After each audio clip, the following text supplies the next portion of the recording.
ஓம் சாயரா, ஜெய் சாயரா. அன்பு சாய் சொந்தங்களே, அருமை பாபாவின் பந்தங்களே, நீங்களும் உங்கள் அன்பு பிள்ளைகளும் வளமாக, நலமாக, ஆரோக்கியமாக, ஐஸ்வர்யமாக, அன்பாக வாழ உங்களை வாழ்த்துகிறேன்.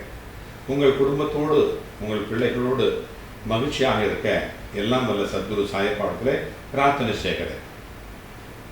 இந்த பதிவு என்னன்னா, எங்கள் வீட்டில் என் பையன் பிறக்கும்போது என்னுடைய தகப்பனார் ரொம்ப மகிழ்ச்சி அடைந்தார். கண்ணன் பிறந்தான், எங்கள் கண்ணன் பிறந்தான் அப்படின்னு ஒரு அழகான பாட்டு பாடினார். மன்னன் பிறந்தான், எங்கள் மன்னன் பிறந்தான், மன கவலைகள் தீர்ந்ததம்மா அப்படின்னு பாட்டு. திருமணமாகி ரொம்ப நாள் ஆகிப்போச்சு. இப்போல்லாம் ஒரு வருஷம் ஆனாலே ஏதாவது விசேஷமா அப்படின்னு கேட்குறேன். அந்த மாதிரி கேட்குற இந்த சமுதாயத்தில் சில பேர் 5 வருஷம் 10 வருஷம் குழந்தைகள் இல்லாமல் இருந்தால் எவ்வளோ சிரமம். நிறைய பரிகாரங்கள், நிறைய பிரார்த்தனைகள், நிறைய செலவுகள், நிறைய வைத்திய முறைகள் எல்லாத்தையும் பார்த்தாலும் குழந்தை எப்படின்னா எவ்வளோ கவலை பாருங்க. ஒரு பக்கம் செலவு, ஒரு பக்கம் ஒரு அவமானம், ரொம்ப சிரமம் இல்லையா? இதுலேருந்து மீண்டு வரதுக்கு தான் இந்த பதிவு.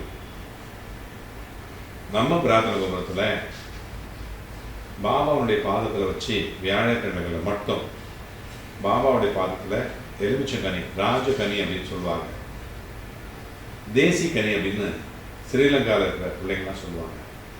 அந்த கனியை பாபாவுடைய பாதத்தில் தட்டில் வச்சு நிரப்பி அதுக்கு மஞ்சள் குங்குமம் வச்சு வழிபாடு பண்ணி நம்ம அம்மா சாய் வரலட்சுமி தாய் அதுக்காகவே இருக்காங்க. அவங்க ராசியான கரத்தில் அங்கே இருக்கிற குழந்தை பாபா அப்படின்னு ஒரு பாபா இருக்கிறாரு.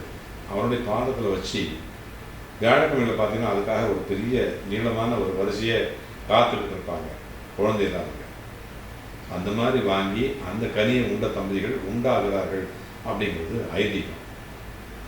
அந்த மாதிரி வாங்கி பிறந்த குழந்தைகளுடைய எண்ணிக்கை 1000 தாண்டுது. அதில் பாதி பேர், 500 பேருக்கு மேலே 10 வருஷத்துக்கு மேலே குழந்தை இல்லாதவங்க. ஒரு ஒரு ஒரு பிள்ளை 24 வருஷம் கழிச்சு ஒரு தம்பதிக்கு குழந்தை தம்பதி. இவ்வளோ பெரிய விஷயம் பாருங்க. அதையும் தாண்டி இந்த ஃபெர்டிலிட்டி கிளினிக் வச்சுருக்காங்க இல்லையா, மகப்பேறு மருத்துவர்கள், மகப்பேறு பாக்கியத்தை உண்டாக்கக்கூடிய அந்த செயற்கை கருமூட்டல் அந்த மருத்துவம் பண்ணுறவங்க இங்கே வேண்டிக்கிறாங்க. நான் செய்யக்கூடிய அந்த மருத்துவம் சக்ஸஸ்ஃபுல்லாக வரணும் அப்படின்னு வேண்டிக்கிறாங்க.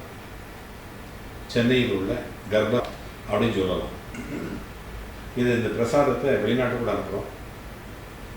வெளியூரில் கூட வாங்கிட்டு போகிறாங்க. சிதம்பரம், சீர்காழி, இந்த பக்கம் கன்னியாகுமரிலேருந்து கூட வராங்க. அந்த பலன் பெற்றவங்க இருக்கிறாங்க. இதை செய்யலாம்.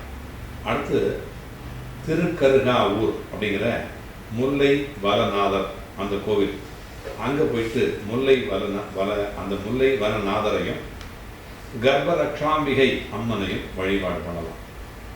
அந்த அம்மனுடைய பாதத்தில் வச்சு அபிஷேகம் செய்த அந்த நெய்யை கணவன் மனைவி 2 பேரும் 48 நாள் சாப்பிட்டு வந்தாங்கனாக்கா குழந்தை பாக்கியம் நிறைய கிடைக்கும் அப்படிங்கிறது ஐதீகம்.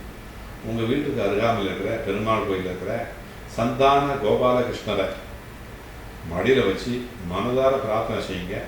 நீங்கள் பிறந்த கிழமைகளில் உங்கள் வீட்டில் இருக்கிற இஷ்ட தெய்வம், உங்கள் குலதெய்வத்தின் முன்பாக நெய் தீபம் ஏற்றி அபிராமி அந்தாதியில் இருக்கிற அந்த அபிராமி அந்தாதின்னு இருக்கு இல்லையா, அந்த அந்தாதியில் இருக்கிற தாமம் கடம்பு அப்படின்னு ஒரு தொடங்குது, ஒரு 73வது பாட்டுன்னு நினைக்கிறாரு. அந்த 73வது பாட்டை தினமும் மனதார பாடிட்டு வந்தீங்கன்னாக்கா அந்த அரச மருத்தடி நாகர் மற்றும் விநாயகரை திங்கட்கிழமைகளில் வழிபாடு பண்ணிட்டு வந்தீங்கன்னாக்கா அவங்க படிக்க வசதி இல்லாத ஏழை குழந்தைங்களுக்கு, சிறுவர்களுக்கு படிப்புக்கு உதவினீங்கன்னாக்கா விரைவிலேயே உங்கள் வீட்டில் சின்ன கண்ணன் வருவான், விளையாட வருவான் அப்படிங்கிறது நிச்சயம்.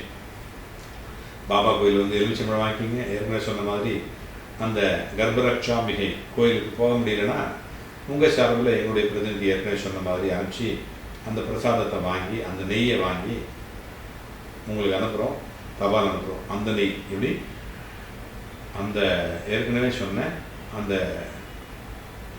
கர்ப்பரக்ஷாம்பிகை கோயிலிருந்து வரக்கூடிய அந்த பிரசாதம், நம்ம பிரார்த்தனை கோபுரத்தில் இருக்கிற அந்த எலுமிச்சங்கனி பிரசாதம், ரெண்டையும் அனுப்புகிறோம். எலுமிச்சங்கனி நேராக வந்தால் நாட்கள் ஆனால் கெட்டுவிடும் இல்லையா? அதுக்காக என்ன செய்கிறோம், அந்த பாபாவுடைய உதியில் எலுமிச்சங்கனியை பிழிஞ்சு அந்த உலர வச்சு அதை பேக் பண்ணி அதை அனுப்புகிறோம் வெளிநாடுகளுக்கு. அதை உண்ட குழந்தைகள், அந்த உண்ட பெற்றோர்களாகிறார்கள். அந்த உண்ட தம்பதிகள் பெற்றோர்களாக மாறுகிறார்கள், குழந்தை பெறுகிறார்கள். அந்த அப்படி குழந்தை பெற்றவங்க இங்கே வராமலே நிறைய பேர் இருக்கிறாங்க. வர்றதுக்கு விசா கிடைக்காம நிறைய குழந்தைகள் அங்கே இருக்கிறாங்க. ஸோ அந்த மாதிரி பாக்கியம் உங்களுக்கும் கிடைக்கும், அது நிச்சயம். சரியா? உங்களுக்கு நல்ல பிள்ளைகள் பெற்று 16 பெற்று பெருவாழ்வு வாழ உங்களை வாழ்த்துகிறேன். உங்கள் சாய்ராம்ஜி, வண்டலூர் வழித்துணை பாபா கூட்டு பிரார்த்தனை கோபுரத்திலிருந்து. ஜெய் சாய்ராம்.